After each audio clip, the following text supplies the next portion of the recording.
been the ones getting targeted, because when you come out in a pub after 10 p.m, like, you're kind of still in the going out mode, aren't you? So I can see why they're doing it, but yeah, I think it's unfair. But who knows what to do? So they're just trying their best, I guess. It's the restriction of it all, and it's the masks everywhere you go, the sanitisation. You can't stand up from your table, you've got to wear a mask.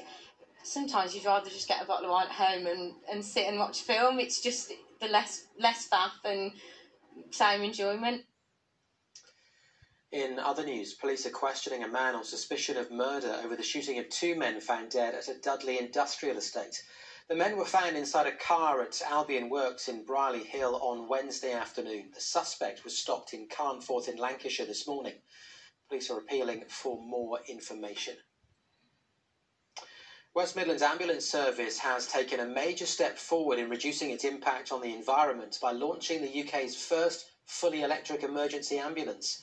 A fleet of the new vehicles will go into service later this week, as Andy Bevan reports.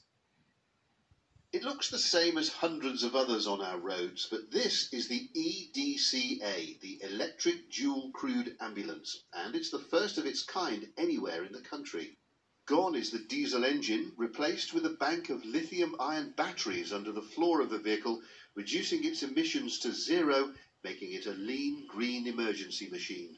We're drawing upon existing technology in all-electric cars and all-electric buses, improving the technology of the batteries so that the duration and the miles that those batteries will travel will last even longer. The new ambulance has a range of 110 miles and can be fully charged in about 4 hours, although new developments could cut that time in half. And in case you're worried an electric ambulance might be slower getting to 999 calls, its top speed is an impressive 75 miles an hour. You don't get like the change in between gears that you do in the other truck, so it is a nice smooth drive. They're talking about having charging points put in at hospitals, so when we're in between jobs we can put it on charge, ready to go again.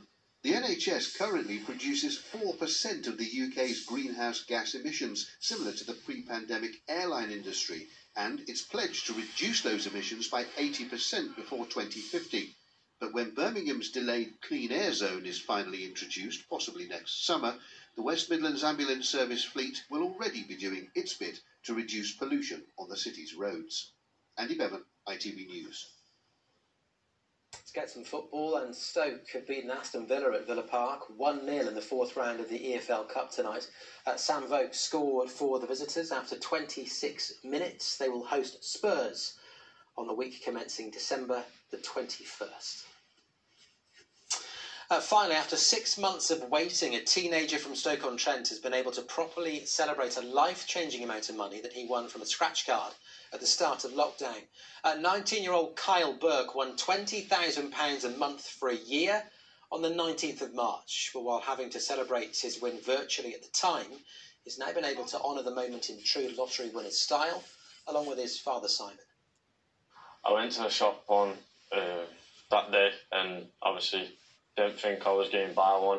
I just went in for like food, snacks and drinks and whatever. And I seen obviously this scratch card and it was new, so I thought, why not? I'll have a go. And then just waited until I got home and scratched it off and found out I was a winner. Let's get a check on the weather forecast. Here's Ruth. Making the most of it, whatever the weather. Octopus Energy sponsors ITV Central Weather.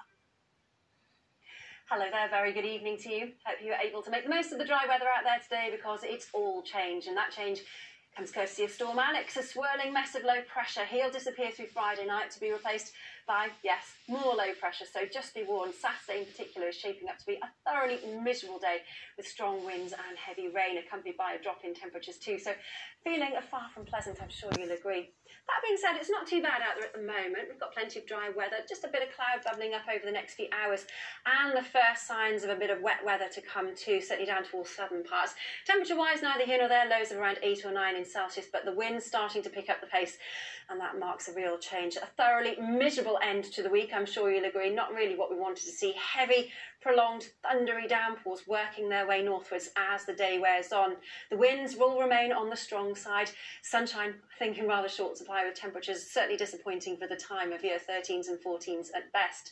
Storm Alex will disappear through Friday night, but Saturday, I'm sorry to say, more of the same. More strong winds, more heavy rain too. That's it. Good night.